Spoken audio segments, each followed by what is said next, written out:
Assalamualaikum warahmatullahi wabarakatuh. Waalaikumsalam warahmatullahi wabarakatuh. Alhamdulillah wassalatu wassalamu ala sayyidina Rasulillah sayyidina wa maulana Muhammad ibn Abdullah wa ala alihi wa sahbihi wa mawala. La hawla wa la quwwata illa billah, amma ba'du. Bapak-bapak, ibu-ibu, saudara-saudara kaum muslimin rahimakumullah. Lau amiltumul khataya hatta mala'atis sama thumma nadimtum fataballahu alaikum. Kalaupun kamu berbuat dosa penuh langit dengan dosamu, kemudian kamu menyesal dan bertaubat, Allah pasti akan menerima taubatmu. Masih ingat cerita dalam kitab Durratun Nasihin? Saya ulang lagi cerita ini untuk sugesti. Ada buajingan tengik pernah membunuh 99 orang. Satu saat hidayah datang kepadanya, terniat ingin bertaubat. Dicarinya seorang ustadz, ketemu ustadz kepala ngajar. Ustadz, ya, apa? Saya mau taubat, diterima apa tidak taubat saya? Emangnya dosa kamu apa? Saya pernah membunuh 99 orang, ustadz. Ustadznya melotot. Wih, banyak amat. Enggak segampang itu nyawa hak prerogatif Allah. Cuma Allah yang berhak ngambil. Membunuh tanpa alasan yang benar dosa besar. Dosamu kelewat banyak, mas. Enggak bisa. Dia vonis lebih dulu kayak surga milik bapak moyangnya. Ini preman kita pikir, ini ustadz saya niat baik-baik ngomongnya enggak enak. Nah, daripada 99 tanggung, saya lempengin aja nih urusan dah. Dibabat lagi ustadz, tamat, selesai, pas, cepet. Niat taubatnya masih terus. Dia mengembara sampai ketemu seorang ustadz yang bijak. Waalaikumsalam ustadz. Assalamualaikum. Ada apa? Ustadz, saya mau taubat, diterima apa enggak sih? Oh, sebelum mentari terbit dari sebelah barat, sebelum nafasmu sampai di tenggorokan, Allah akan menerima taubatmu. Boleh jadi dosamu besar, tapi ampunan Allah lebih besar dari dosamu. Begitu Ustaz. Iya. Cuman ngomong-ngomong dosamu apa sih? Ustaz, saya sih tadinya cuma bunuh 99 orang. Terus ada Ustaz ngomongnya nggak enak, jadi saya cukupin 100. Oh, taubatmu diterima asal benar-benar. Cuma begini saja, kampungmu kampung brengsek tuh, lingkunganmu nggak sehat. Kalau kau pulang ke sana lagi, niat taubatmu bisa lentur dan luntur. Kamu pindah saja, hijrah ke kampung lain yang lebih baik. Baik Ustaz, makasih. Wah, ngepak koper, pindah. Belum sampai ke kampung yang dituju, ajal datang merenggut nyawa. Ketika ruh keluar dari jasad, ini malaikat rahmah dengan malaikat azab rebutan. Kata malaikat rahmah, ini jatah saya. Orang ini sudah taubat, tempatnya di surga. Kata malaikat azab, nanti dulu. Taubat sih taubat, 100 bagaimana urusannya? Bertengkar. Akhirnya Allah mengutus malaikat Jibril kawadili. Kata Jibril, ukur sajalah mana yang lebih dekat, kampung yang dituju atau kampung yang ditinggalkan. Ketika diukur, kampung yang dituju lebih dekat dari kampung yang ditinggalkan. Kata Jibril, dia jatah malaikat rahmah, taubatnya diterima Allah. Nah, kalau mendengar riwayat seperti ini, Jangan diartikan bahwa untuk taubat mesti membunuh 100 orang. Ini harus diartikan bagaimanapun besar dosa dan kesalahan yang kita lakukan, jangan putus asa dari rahmat Allah. Sebaliknya, bagaimanapun banyak kebaikan yang kita kerjakan, jangan puas hati dan sombong diri. Kita belum tahu akhir perjalanan hidup ini. Kita hanya berbuat dan berbuat. Kepastian itu haknya Allah. Ada yang masuk neraka karena menyiksa kucing. Ada yang masuk surga walaupun sudah membunuh 100 orang. Bahkan kalau nanti saudara di surga ketemu orang-orang soleh, saudara nggak usah kaget. Itu memang tempatnya di surga. Saudara akan kaget nanti kalau di surga ketemu pelacur. Pelacur masuk surga. Penasaran, saudara samperin, Mbak Yu. Ya Mas, sampean ada di sini, apa Allah nggak salah wesel ini? Iya Mas, saya ini ada di surga sini. Padahal waktu di dunia dulu saya ini siapa Mas tahu kan? Mas juga langganan kan waktu itu.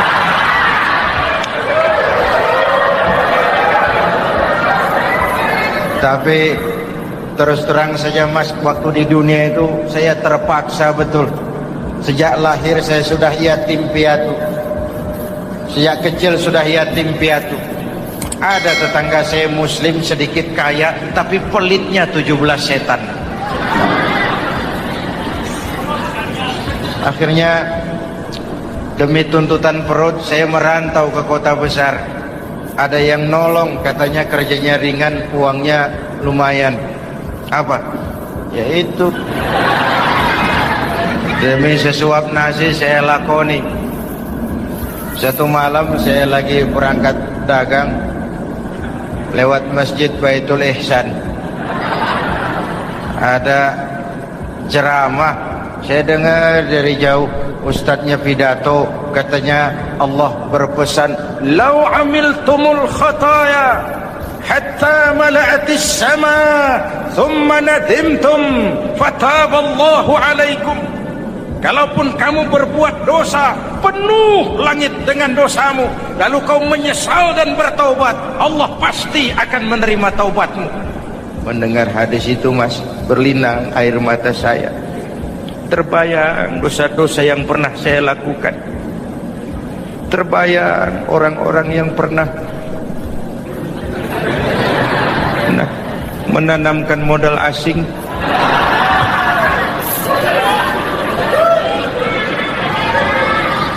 Dikala itu hidayah datang, saya niat taubat pulang kampung Mas, mudik.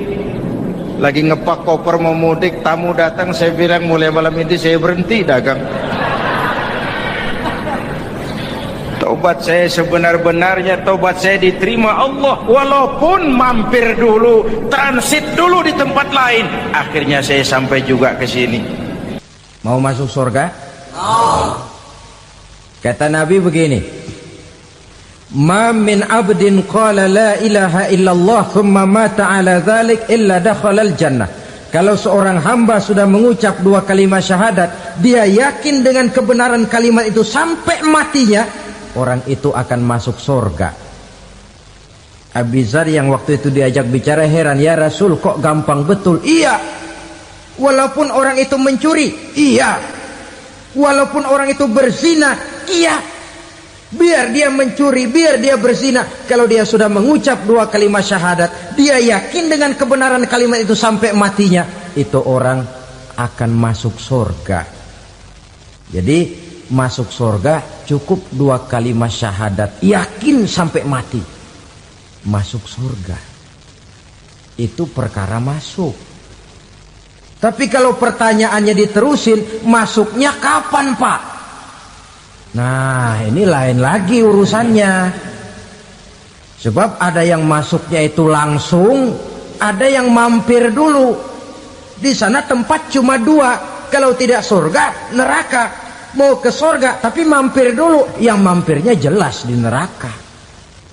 Kenapa? Dalam hadis qudsi ada riwayat, Nanti itu di akhirat, setelah Allah selesai mengatur penduduk surga masuk surga, yang neraka masuk neraka, Allah berkata kepada malaikat Malik, malaikat Malik, labaik ya Allah.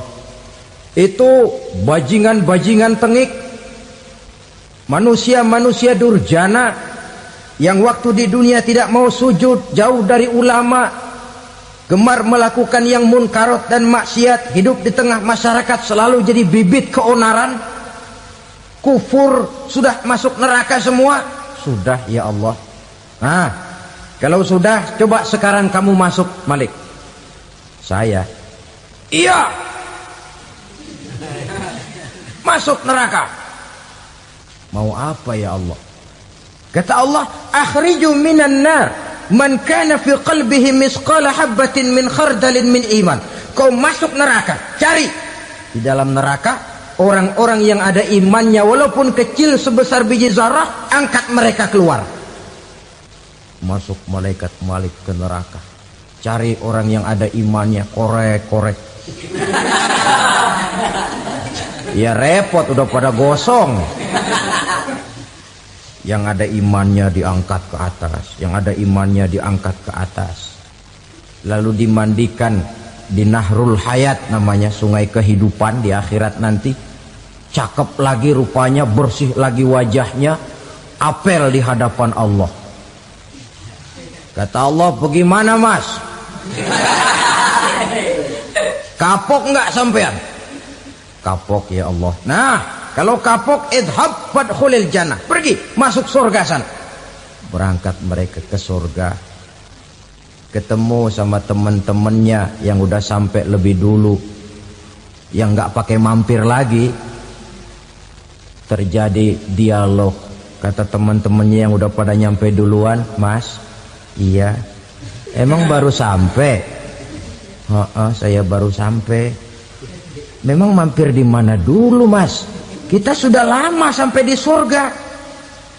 Saudara buka surah Al-Muddatsir ayat 34-35. Ma salakakum fis saqar? Kenapa kamu mampir di neraka Saqar? Qalu lam nakum minal musallin. Mereka menjawab, kami mampir di neraka Saqar mas, gara-gara dulunya kami waktu di dunia tidak pernah sholat. Tidak pernah sholat? Tidak pernah. Kan rumahnya dekat masjid, cuma dekat doang mas. Sholat mah enggak saya. Enggak pernah ngasih makan fakir miskin, enggak pernah hadir di majelis taklim, pendeknya enggak pernah melakukan kebajikan, maka saya pun mampir di neraka Saqar. Untung betul saya punya iman mas, sedikit. Waktu hidup di dunia dulu saya pernah mengucap 2 kalimat syahadat, sekali-kalinya waktu mau kawin. Masya Allah. Untung saja kawin, kalau nggak kawin polos.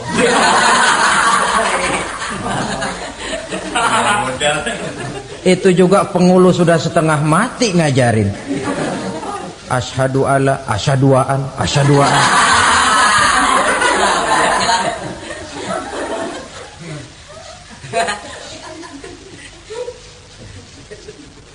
Ini namanya masuk surga, ada mampir dulu. Ada pula orang mukmin itu yang dimasukkan surga. Namanya dimasukkan kan terima beres. Saya masuk ke rumah, jalan sendiri, cari tempat sendiri. Saya dimasukkan ke dalam rumah, terima beres, pokok ada di dalam, itu dimasukkan namanya. Nggak pakai mampir. Tapi tentu tiketnya lebih mahal ketimbang yang pertama tadi. Apa kata Allah? Innal ladzina amanu wa amilus salihat la ukaffiranna anhum sayyi'atihim wa la udkhilannahum jannah.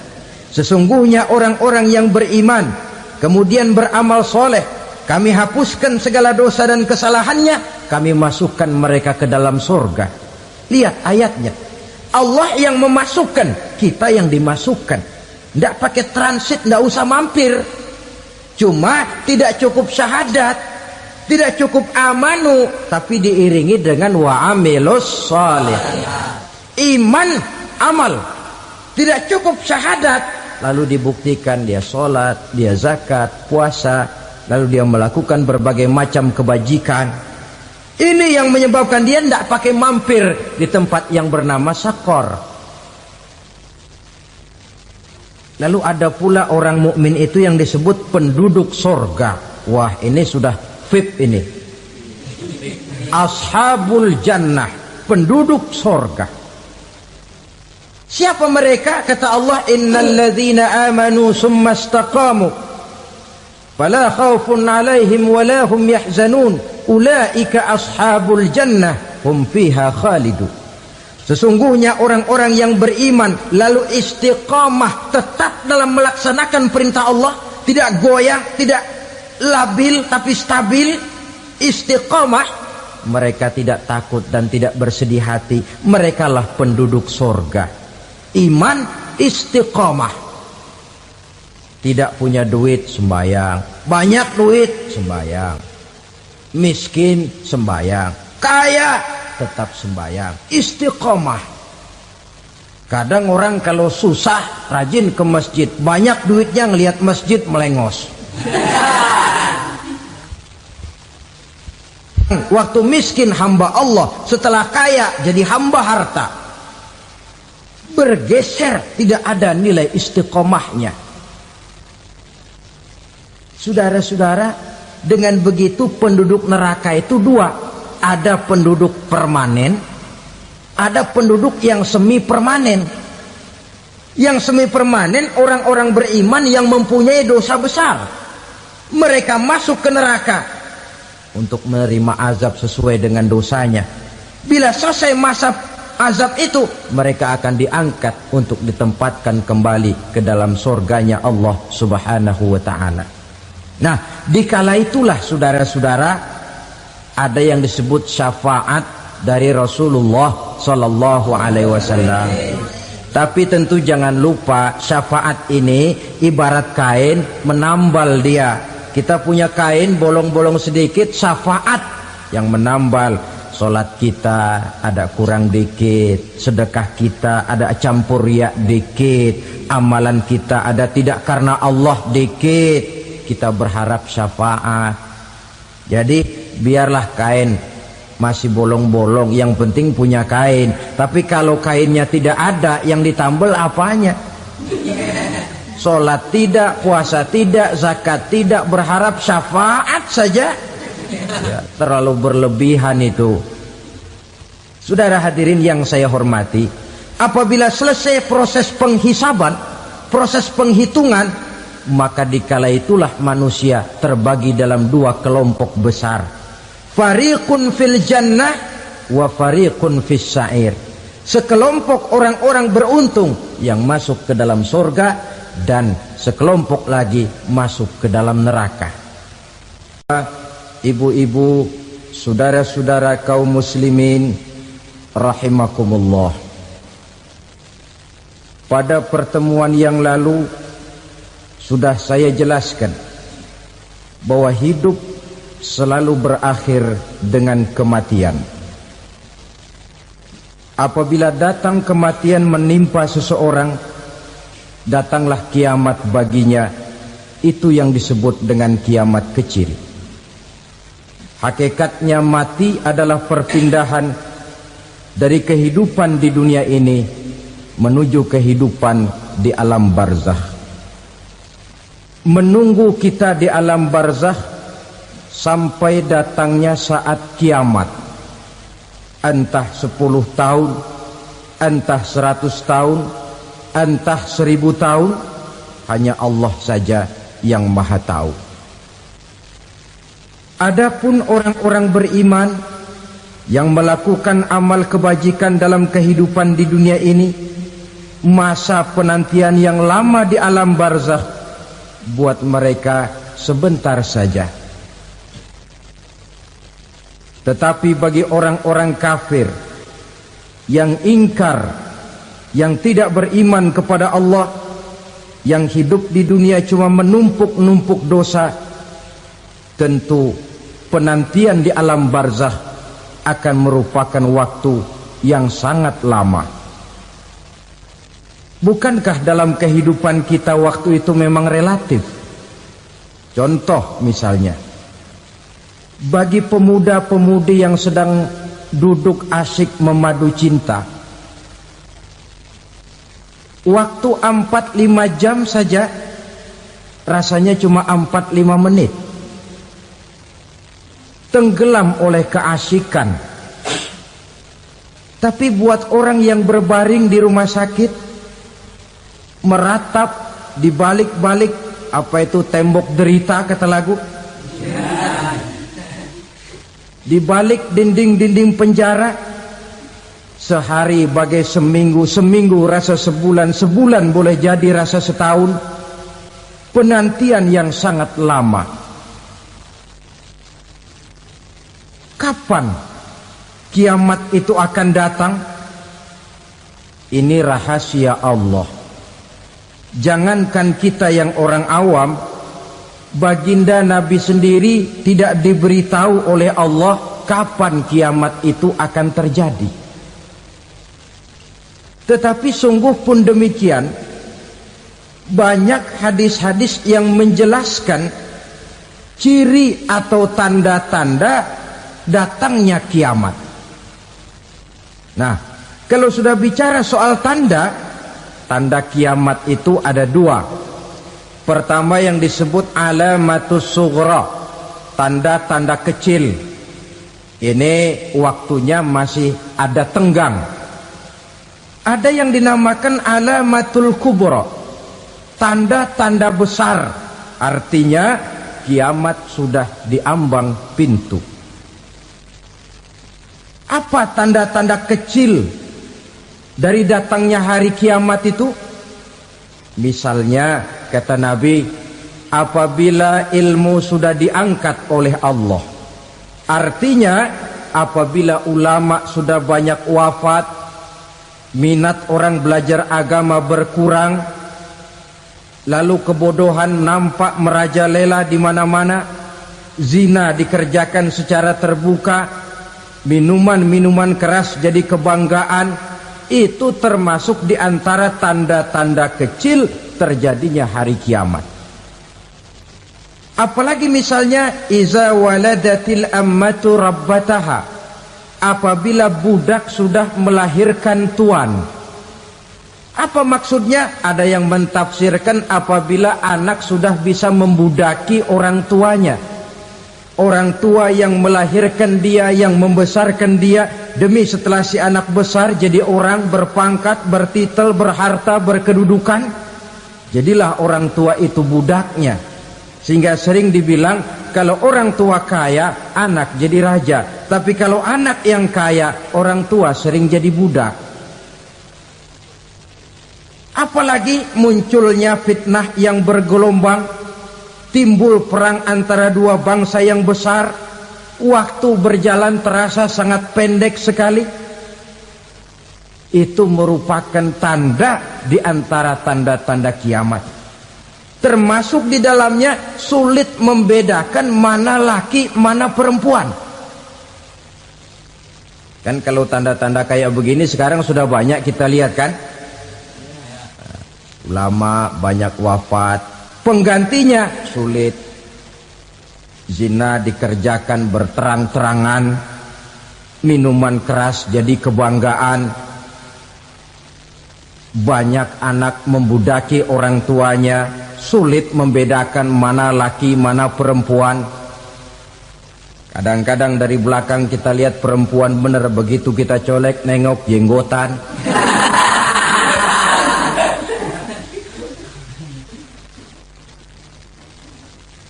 Ini termasuk tanda-tanda kecil, masih ada tenggang sampai akan terjadinya kiamat itu.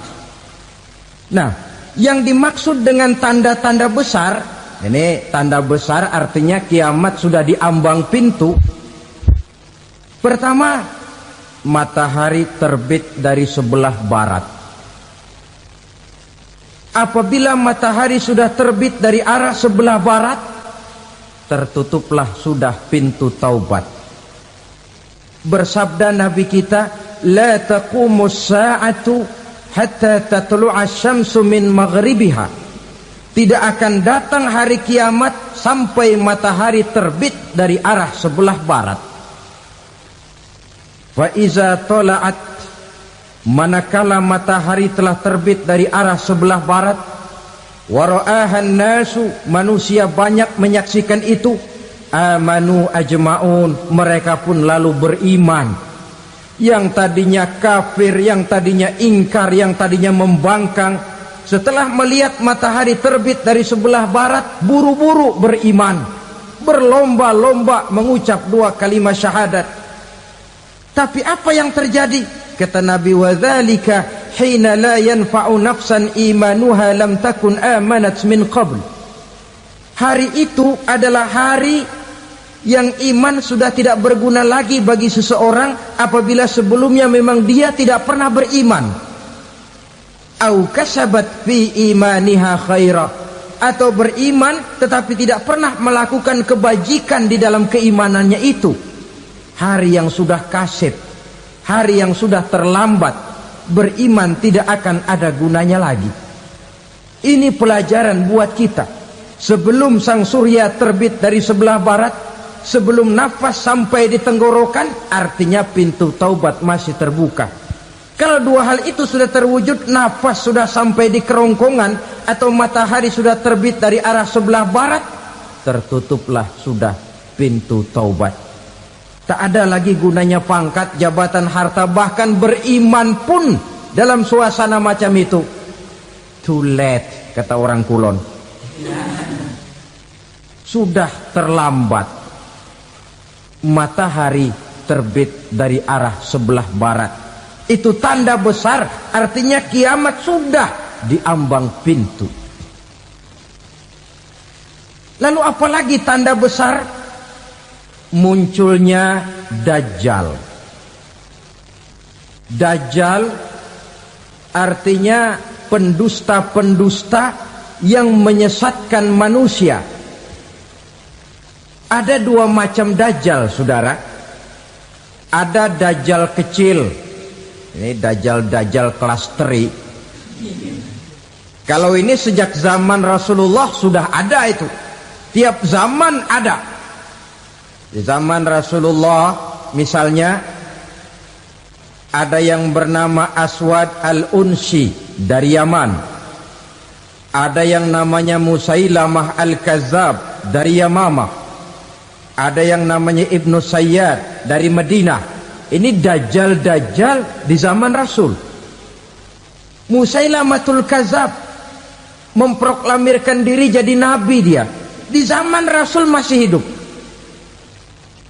Ini Dajjal zaman Nabi. Di zaman sahabat muncul Dajjal. Di zaman kita sekarang ini Dajjal pun gentayangan.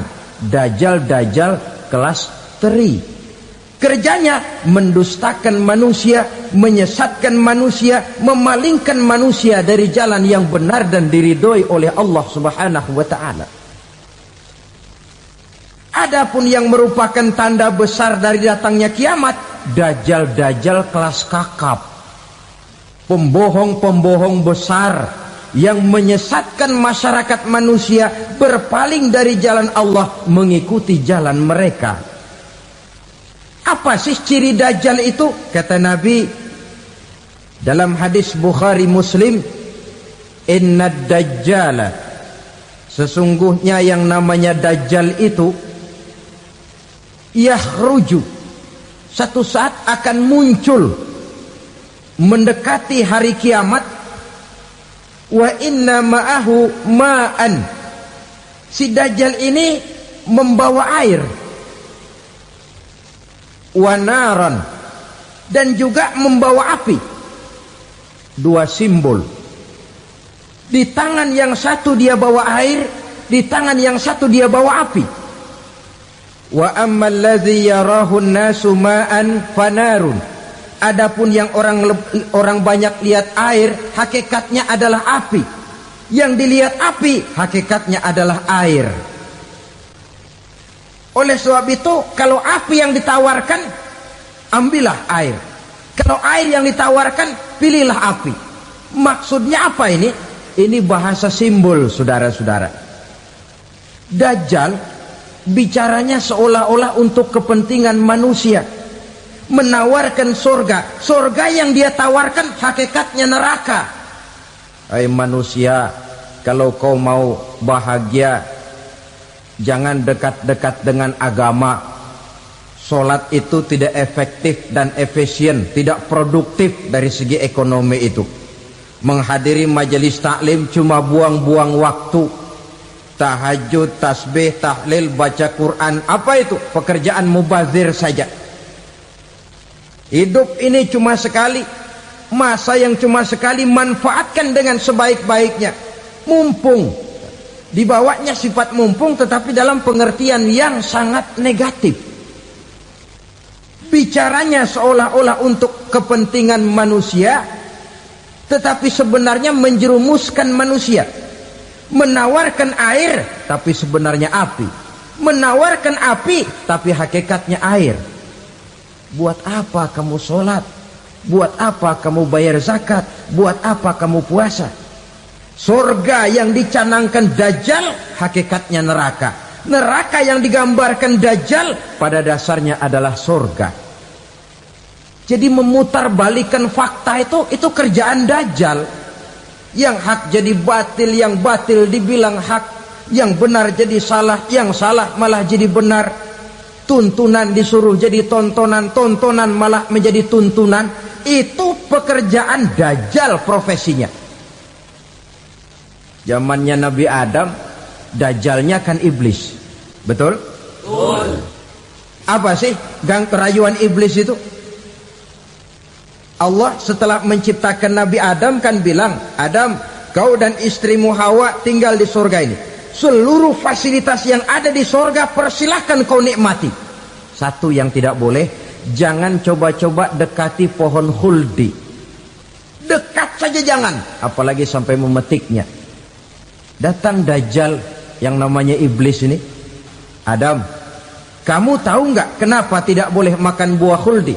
Ya nggak tahu, pokoknya saya dilarang. Bodoh kamu Dam. Khuldun artinya kekal. Kalau kamu makan itu buah, kau akan kekal di surga buat selamanya. Allah tidak kepengen, maka dilarang kamu makan buah khuldi. Kalau kau ingin kekal di surga Adam, makan saja. Saya bicara begini ini untuk kepentingan kamu Adam.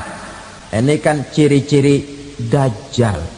Bicaranya sih seolah-olah untuk kepentingan Nabi Adam, hakikat sebenarnya menjerumuskan Nabi Adam supaya ingkar dan melanggar larangan dari Allah Subhanahu wa ta'ala.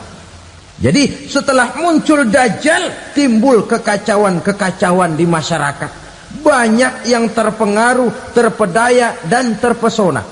Termasuk mereka yang memproklamirkan diri jadi nabi. Mereka yang memproklamirkan diri jadi rasul di zaman sesudah Rasulullah wafat, itu adalah Dajjal-Dajjal. Maka saya ingatkan, kalau di zaman kita sekarang ini ada orang ngaku jadi nabi, ada orang ngaku jadi rasul, biar bahasa Arabnya kental, Quran hafal, hadis ribuan hadis hafal, biar pakai serban sampai menyengser ke tanah, bahasa Arabnya fasih, tapi dia mengaku jadi nabi, jadi rasul, kita umat Islam wajib tidak percaya. Wajib untuk tidak percaya. Itulah Dajjal-Dajjal zaman kita sekarang ini. Tidak mustahil mereka datang mempengaruhi orang awam supaya berpaling dari Rasulullah, mengikuti mereka. Nah, di akhir zaman nanti, mendekati hari kiamat, Dajjal ini muncul. Dajjal kelas kakap, menyesatkan masyarakat manusia untuk berpaling dari Islam, mengikuti seruan mereka. Apalagi di antara datangnya kiamat itu, tanda yang besar itu, turunnya Nabiullah Isa Al-Masih, putra Maryam. Menurut berbagai hadis yang sahih, Nabi Isa Al-Masih nanti akan turun lagi Tidak membawa risalah yang baru, tapi meluruskan risalah Islam ini yang telah banyak ditinggalkan oleh masyarakat. Bahkan ada hadis menjelaskan beliau akan membunuh Nabi, mematahkan kayu-kayu salib, lalu melaksanakan haji dan umrah mengikuti syariat Nabi Muhammad, bukan membawa agama baru. Menjadi semacam mujaddid, reformer, menyelamatkan manusia dari bisikan Dajjal. Bahkan ada riwayat yang menjelaskan bahwa Nabi Isa berhasil mengalahkan Dajjal, mengembalikan masyarakat manusia kembali kepada ajaran Islam yang datang dari Allah, dibawa oleh Rasulullah Sallallahu Alaihi Wasallam. Dengan kata lain, turunnya Nabi Isa bukan sebagai Nabi dan Rasul baru, tetapi mengikuti syariat Nabi kita Muhammad Sallallahu Alaihi Wasallam. Saudara hadirin, ibu-ibu hadirat yang saya hormati, kemudian apalagi di antara tanda-tanda besar akan datangnya kiamat itu? Keluarnya asap atau awan. Kata Nabi, inna min asrati sa'ah dukhanan yamla'u ma bainal masyriqi wal maghrib. Di antara tanda-tanda kiamat munculnya awan antara langit dan bumi. Ini pun diperkuat dalam surah Ad-Dukhan ayat 10. Fartaqib yauma ta'tis sama bidukhanin mubin fayughshan nas hadza azabun alim. Bagi orang-orang yang beriman, mereka biasa-biasa saja. Tapi bagi orang kufur, datangnya asap dan awan ini merupakan azab yang kelewat pedih. Barangkali sedikit mendekati gambaran tentang azab yang pedih ini, saya ingatkan alam pikiran kita kepada peristiwa yang belum lama terjadi. Pernah dengar berita bocornya reaktor nuklir di Chernobyl, Uni Soviet? Pernah dengar? Nah, bocornya reaktor nuklir di Chernobyl yang mengakibatkan ratusan bahkan sangat mungkin ribuan nyawa. Cuma satu reaktor. Bagaimana kalau seluruh cadangan nuklir yang dimiliki oleh para negara adik kuasa ini diledakkan? Bahkan yang konon menurut catatan, cadangan nuklir yang dimiliki bersama oleh Amerika dan Rusia sekarang ini sudah sanggup memusnahkan 6 miliar manusia. 1,5 kali lebih banyak dari jumlah manusia yang nongkrong di permukaan bumi ini. Saudara-saudara hadirin yang saya hormati, lalu saat mendekati hari kiamat, apalagi tandanya? Setelah Nabi Isa wafat, pada saat turunnya yang kedua kali, lalu Allah meniupkan angin sejuk. Semua orang-orang beriman, orang-orang baik wafat, sehingga penghuni bumi ini cuma tinggal lagi terdiri dari orang-orang kafir. Tidak ada lagi di bumi ini yang bisa mengucapkan Allah. Sehingga dalam hadis qudsi itu ada keterangan, innallaha azza wa jalla yaqulu li Israfil. Allah pernah pesan kepada malaikat Israfil, kata Allah, Israfil, iza sami'ta qailan yaqul Allah Allah fa akhirin nafah 40 sanatan ikraman liqailiha. Hai Israfil, apabila kau dengar di permukaan bumi masih banyak orang yang mengucapkan Allah Allah, maka tunda sangkakala kiamat itu 40 tahun. Untuk apa? Ikraman liqailiha, menghormati orang yang mengucapkan Allah Allah itu. Wah, jadi karena sekarang masih banyak yang mengucapkan Allah, besar hatilah kita, masih jauh kiamat itu. Tapi jangan lupa, kiamat pribadi, kiamat kecil itu yang gak kita sangka-sangka. Ajal datang mencabut nyawa, itu kiamat pribadi. Dan itu yang pasti kita hadapi, dan itu yang membuat kita tidak boleh bersikap main-main di dalam kehidupan sekarang ini. Saudara hadirin yang saya hormati, tidak ada lagi orang-orang muslim. Seluruh penduduk dunia ini kafir. Lalu terciptalah struktur sosial yang berlandaskan prinsip hidup semau gue. Bakal terjadilah prinsip di mana yang kaya menyantap yang miskin, yang kuat menindas yang lemah. Hidup sudah bagaikan di rimba belantara. Berlaku hukum rimba. Siapa yang kuat dia yang menang, siapa yang lemah menjadi mangsa. Timbul kekacauan, maksiat merajalela, munkarat menjadi-jadi. Sehingga isi bumi ini penuh dengan segala macam perbuatan dosa. Tidak ada perlunya lagi alam diperpanjang temponya. Datang saat yang sudah dijanjikan oleh Allah Azza wa Jalla, maka terjadilah yang disebut kiamat kubra, kiamat besar, kiamat ancur-ancuran. Bagaimana kejadian ini dimulai?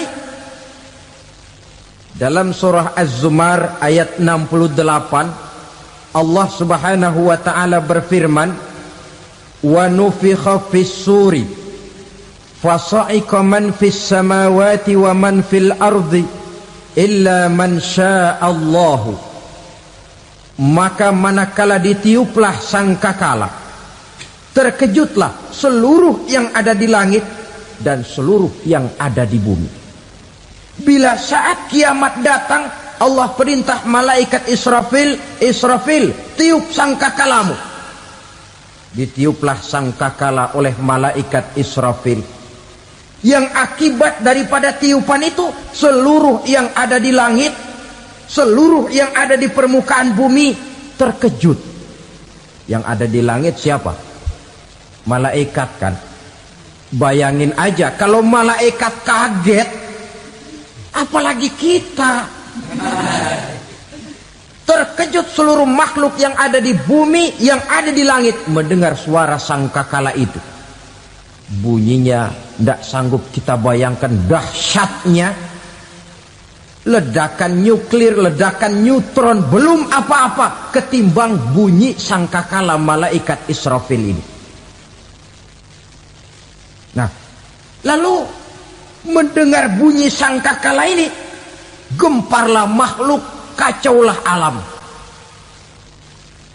Bumi gempa, planet-planet bertabrakan, gunung meletus, air laut tumpah ke darat, angin topan bertiup, halilintar menyambar. Lalu semua yang bernama hidup mati total.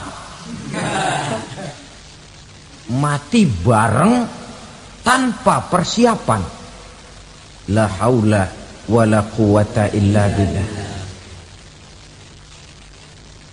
Saya kadang-kadang dalam tafakur bermohon, ya Allah, mudah-mudahan saya nggak nemuin kiamat beneran. Ngeri. Tidak bisa kita bayangkan macam apa suasana seperti itu. Allah saja banyak memberikan gambaran, misalnya Al-Qari'ah, wa mal qari'ah, wa ma adraka mal qari'ah. Kejadian yang menggemparkan. Tahukah kamu apa kejadian yang menggemparkan itu? Yauma yakunun nasu kal farasil mabsus wa takunul jibalu kal ihnil manfus. Pada saat itu manusia berterbangan bagai kupu-kupu. Gunung berterbangan seperti kapas ditiup angin. Gunung saja macam kapas, konon lagi manusia. Kematian total, mulai semut sampai gajah mati,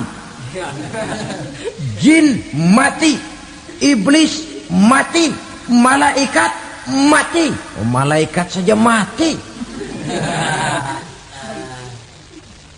Saudara hadirin yang saya hormati, kematian total yang tanpa persiapan. Orang bilang, Pak, kalau mati bareng begitu yang repot malaikat maut dong ya.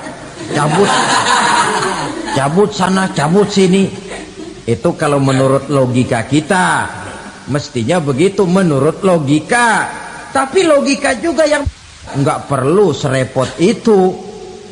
Sebab untuk mematikan listrik di wilayah DKI, di wilayah Jakarta, nggak perlu tiap rumah didatengin matiin, ya lama. Cukup dari kantor pusatnya saja PLN tekan satu tombol, gelaplah seluruh Jakarta. Saudara hadirin yang saya hormati, kematian total. Lalu setelah kematian total, planet-planet juga mati, dalam arti tidak bergerak dan beredar. Angin mati, dalam arti tidak bertiup. Air mati, dalam arti tidak ada riak gelombang. Pokoknya semua mati. Kullu nafsin za'iqatul maut, semua yang bernafas mati. Dalam ayat lain, kullu man 'alaiha fan, semua yang ada di permukaan bumi fana. Yang kekal cuma Allah Subhanahu wa ta'ala. Yang paling belakang mati malaikat maut dan malaikat Israfil.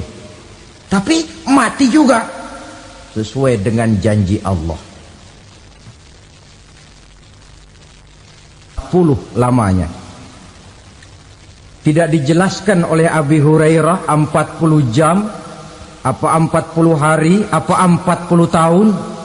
Hadis-hadis cuma menyebutkan 40 saja. Sunyi alam, yang tinggal cuma Allah saja lagi.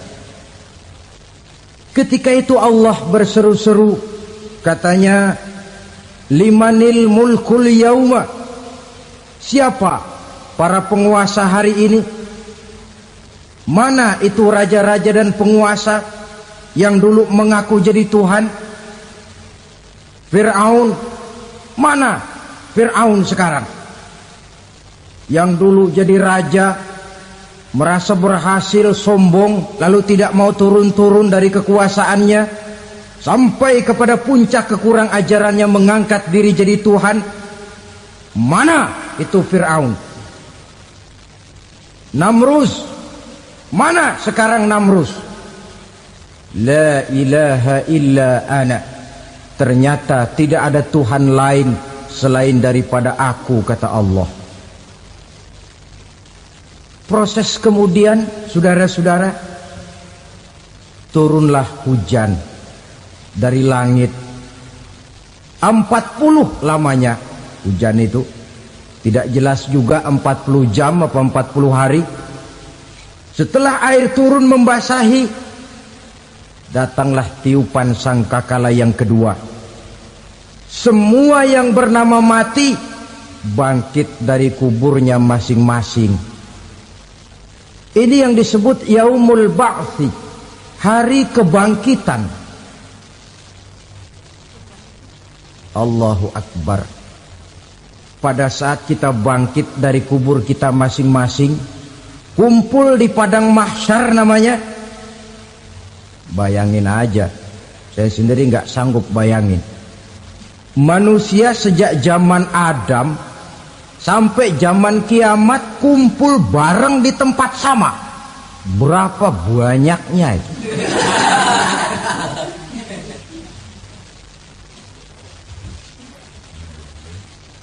Dan yang luar biasa menurut satu riwayat, pada saat bangkit itu, Masya Allah, roman muka kita berubah, disesuaikan dengan amalan kita waktu di dunia ini. Barang siapa yang waktu di dunia amalannya itu amalan tikus, di akhirat nanti dia bangkit dari kubur, mukanya seperti muka tikus. Gagah betul badannya, tapi mukanya seperti tikus. Kenapa? Amalannya waktu di dunia seperti amalan tikus. Apa amalan tikus itu? Suka ngegeragoti barang yang sudah disimpan rapi-rapi. Orang sudah simpan uang rapi-rapi, simpan perhiasan rapi-rapi, digeragoti oleh tikus. maling-maling, pencoleng-pencoleng, koruptor-koruptor, itu nanti di akhirat nanti kita lihat mukanya seperti muka tikus. Oh ini waktu di dunia suka nyolong, hanya seperti muka tikus. Barang siapa yang waktu di dunia ini amalannya itu amalan macan, dia akan bangkit nanti mukanya seperti muka macan. Apa amalan macan? Macan itu amalannya menang-menangan. Orang yang mau menang saja nggak mau mengalah. Coba lihat di hutan. Kenal hutan nggak? Nah. Di hutan, raja hutan di mana-mana pasti macan. Betul kan? Betul. Padahal hutan belum pernah bikin pemilihan umum. Tapi macan tidak peduli ada pemilihan umum apa tidak, pokok saya raja. Sebab apa? Macan jadi raja itu bukan karena benar, tapi karena kuat jadi raja. Setelah dia jadi raja, rakyat hutan yang mesti dilindungi malah dimakan oleh raja macan. Kambing rakyat hutan dimakan oleh macan. Ayam rakyat hutan dimakan oleh macan. Itu nanti kita lihat di akhirat itu mukanya seperti muka macan, gagah betul. Lalu barang siapa yang di dunia ini amalannya itu seperti amalan anjing, nanti dia punya muka seperti muka anjing. Apa amalan anjing? Pertama, anjing itu kalau disuruh jaga rumah, dia tidak bisa membedakan mana maling, mana tamu. Biar yang datang maling, kalau bawa tulang, anjing kalem. Yang kedua, anjing itu akan setia kepada siapa saja yang memberinya roti. Siapa yang memberinya roti, itulah majikannya. Apa kata majikannya, pasti dia laksanakan. Soal benar atau salah, dia tidak peduli. Setelah anjing dapat roti, dia tidak punya pilihan lain kecuali bilang, abdi mah kumaha juragan wae ayeuna mah.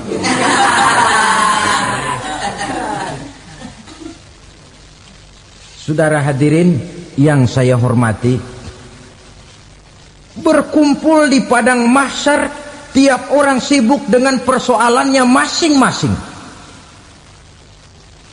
Matahari waktu itu didekatkan oleh Allah, panas luar biasa.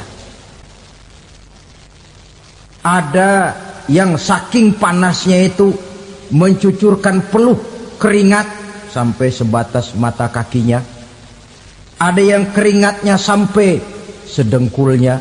Ada yang keringatnya sampai sepusatnya. Ada yang keringatnya mengalir sampai sebahunya. Ada yang kelelap oleh keringatnya sendiri, sementara orang di sampingnya nggak apa-apa. Bergantung lagi amalan dia waktu di dunia ini. Saudara-saudara, sebagian orang dalam kepanikan padang mahsyar berombong-rombong datang mereka menghadap Nabi Adam. Ya Adam, anta abal bashar. Hai Adam, Tuhan adalah bapak moyang manusia. Kami sebentar lagi akan disidang, dimintakan pertanggungan jawab. Tolonglah kami, hai Adam. Kata Nabi Adam, jangankan nolongin sampean, saya sendiri tanggung jawab di hadapan Allah. Ketika dulu tidak boleh makan khuldi, saya serobot. Sudahlah, urus diri masing-masing saja, nafsi. Begitu kata Nabi Nuh, begitu kata Nabi Ibrahim. Tiap orang bertanggung jawab sendiri-sendiri. Ketika itulah saudara-saudara, nikmatnya menjadi umat Nabi besar Muhammad sallallahu alaihi wasallam. Sebab apa? Walaupun menurut abjad kita ini umat paling belakang, paling belakang kita ini toh, karena Nabi Muhammad adalah Nabi akhir. Tapi akan dihisap lebih dulu, lewat di atas sirat lebih dulu, masuk surga lebih dahulu ketimbang umat-umat belakangan. Ketika Rasul mendekati ajal, beliau tanyakan itu kepada malaikat Jibril. Malaikat Jibril berkata, Muhammad jangan khawatir, Allah sudah berjanji inni haramtul jannata ala sairil anbiya hatta tadkhulaha anta wa haramtuha ala sairil umami hatta tadkhulaha ummatuka. Surga aku haramkan buat seluruh nabi kecuali kalau engkau Muhammad sudah masuk ke dalamnya, dan surga aku haramkan buat seluruh umat kecuali kalau umatmu Muhammad sudah masuk ke dalamnya. Logikanya, walaupun menurut abjad kita umat paling belakang, bakal dihisab paling dulu, lewat di atas sirat paling dulu, masuk surga paling dulu, kalau mampir ke neraka juga paling dulu. Ya resiko. Jangan mau enaknya aja paling dulu. Saudara hadirin yang saya hormati, setelah masa kebangkitan itu jangan dikira begitu bangkit langsung diperiksa. Masih menunggu menanti ribuan tahun perhitungan padang mahsyar untuk sampai kepada proses yang disebut yaumul hisab, hari perhitungan. Seorang demi seorang bakal dipanggil. Bayangkan saja, kita se-RT saja di absen, kadang-kadang perlu waktu lama. Ini manusia sejak zaman Nabi Adam sampai datang hari kiamat, satu demi satu disidang di hadapan Qadhi Rabbul Jalil. Status sosial copot sudah waktu itu. Yang pernah jadi hartawan di situ tidak lagi kelihatan kehartawanannya. Yang pernah jadi jenderal tidak lagi dipanggil jenderalnya. Yang ustadz tidak lagi dipanggil al-mukarramnya. Seluruh status sosial selesai. Dipanggillah kita seorang demi seorang menghadap Qadhi Rabbul Jalil. Bagaimana proses penghisaban itu? Pertama, proses tanya jawab. Di antaranya ada hadis menyatakan, lan tazula qadama 'abdin yaumal qiyamah hatta yus'ala an arba'i khisalin. Besok di hari kiamat tidak akan bergeser telapak kaki seorang hamba sampai dia ditanya lebih dulu tentang 4 persoalan. Tentang ilmunya. Kemana ilmu itu diamalkan? Tentang umurnya. Di mana umur itu dihabiskan? Tentang masa mudanya. Kemana masa muda itu dipakai? Tentang hartanya. Dari mana harta itu didapat dan kemana harta itu dibelanjakan. Ini termasuk proses tanya jawab. Jadi kalau istilah pengadilan dunia, nama Fulan bin Fulan. Kamu waktu di dunia diberikan umur panjang untuk apa? Pernah mengalami masa muda, kemana kau habiskan masa remajamu? Kau diamanahkan ilmu, dengan apa ilmumu kau amalkan? Kau diberikan harta, dari mana harta kau dapat, kemana kau belanjakan? Tak seorang pun yang bisa mungkir. Sebab apa? Dikala itu yang menjadi saksi bukan orang. Yang menjadi saksi adalah seluruh anggota badan kita. Tangan bicara, kaki jadi saksi terhadap seluruh amalan yang pernah kita kerjakan pada saat kehidupan di alam dunia ini. Selesai proses tanya jawab, lalu diperlihatkan buku catatan kita waktu hidup di dunia ini. Jangan lupa Allah itu menyiapkan 2 superkomputer kepada kita. Sebelah ditempelin sebelah kanan, yang sebelah tempelin di sebelah kiri. Komputer itu namanya Raqib dan Atid. 2 malaikat yang apabila baik kita lakukan, refleks saja akan menulis kebajikan kita. Jahat kita kerjakan, akan tertulis. Catatan itu nanti diperlihatkan kepada kita.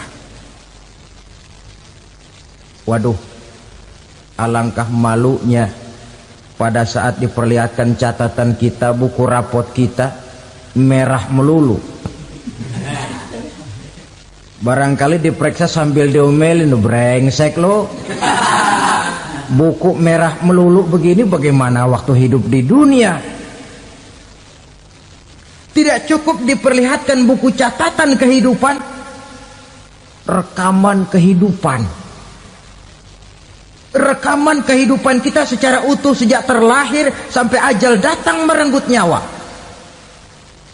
Barangkali mirip dengan video sekarang ini, di mana terekam dengan baik seluruh kegiatan kita sejak yang sekecil-kecilnya sampai kepada yang sebesar-besarnya.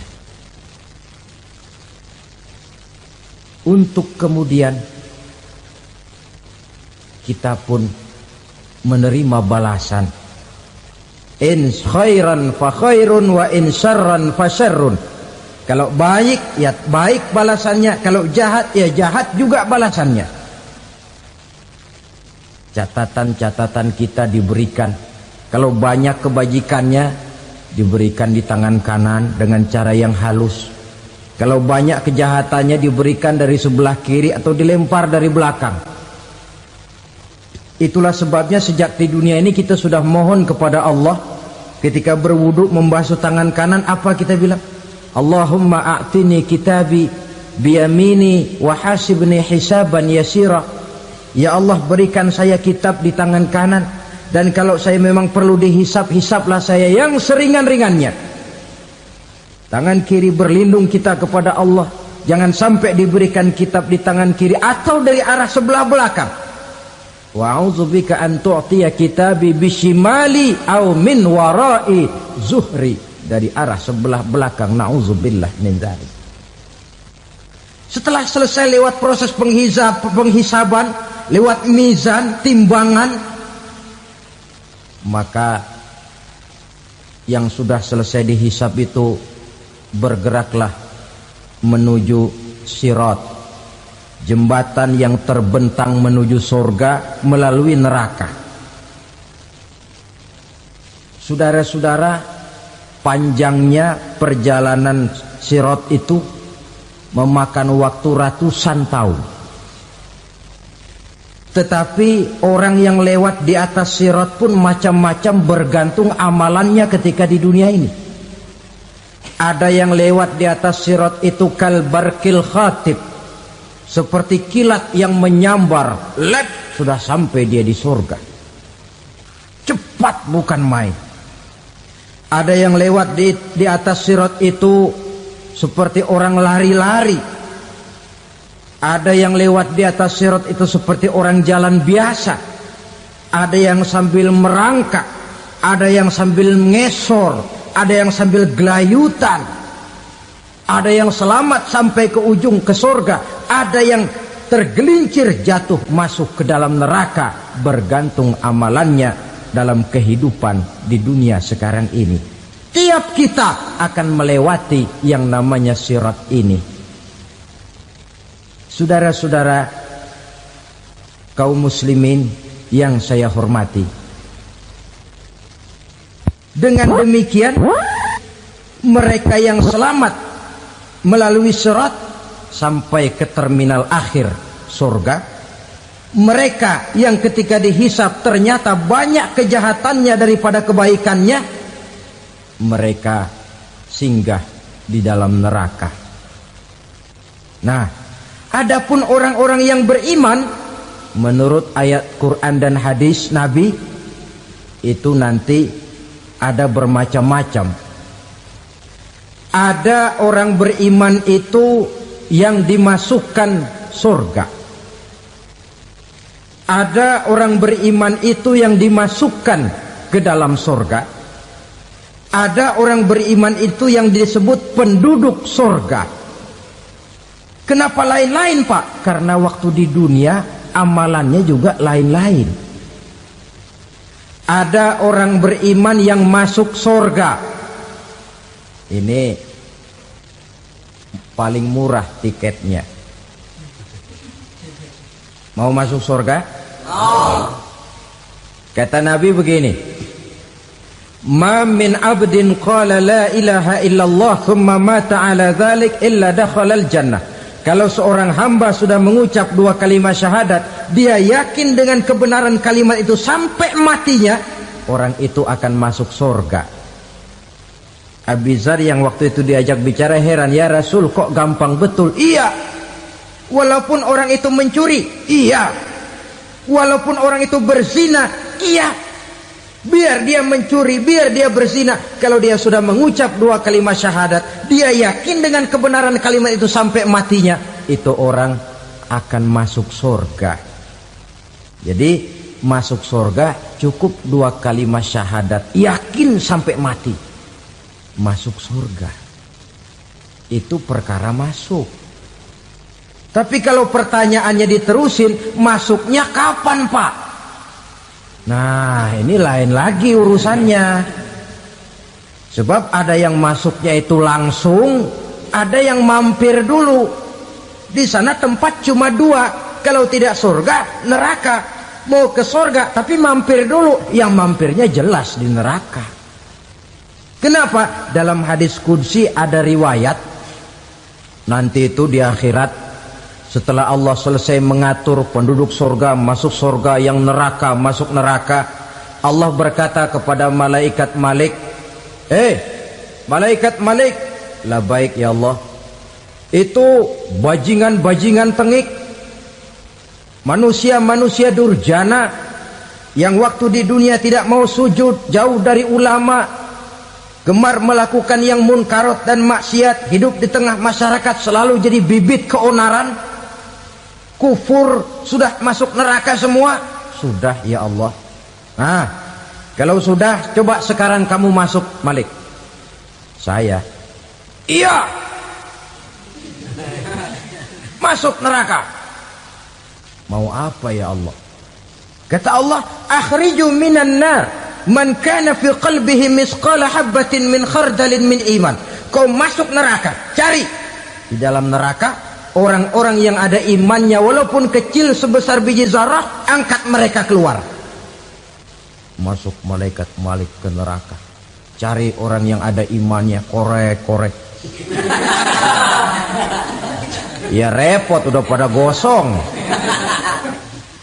Yang ada imannya diangkat ke atas, yang ada imannya diangkat ke atas, lalu dimandikan di Nahrul Hayat, namanya sungai kehidupan di akhirat nanti. Cakep lagi rupanya, bersih lagi wajahnya, apel di hadapan Allah.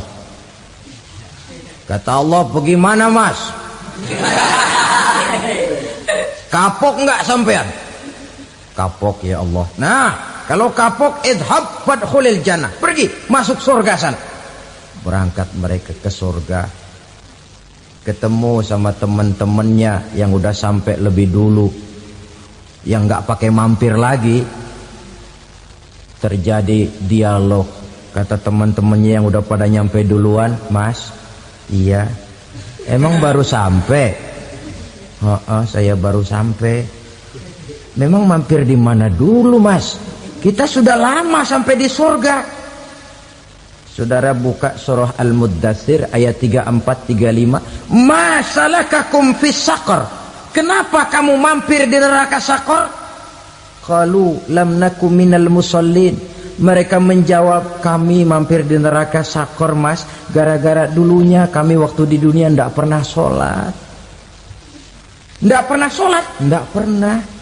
Kan rumahnya dekat masjid, cuma dekat doang mas. Sholat mah enggak saya. Nggak pernah ngasih makan fakir miskin, nggak pernah hadir di majelis taklim, pendeknya nggak pernah melakukan kebajikan, maka saya pun mampir di neraka Saqar. Untung betul saya punya iman mas, sedikit. Waktu hidup di dunia dulu saya pernah mengucap 2 kalimat syahadat, sekali-kalinya waktu mau kawin. Masya Allah. Untung saja kawin, kalau nggak kawin polos.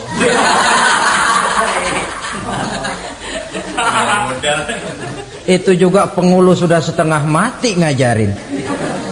Asyhadu alla, asyaduaan, asyaduaan.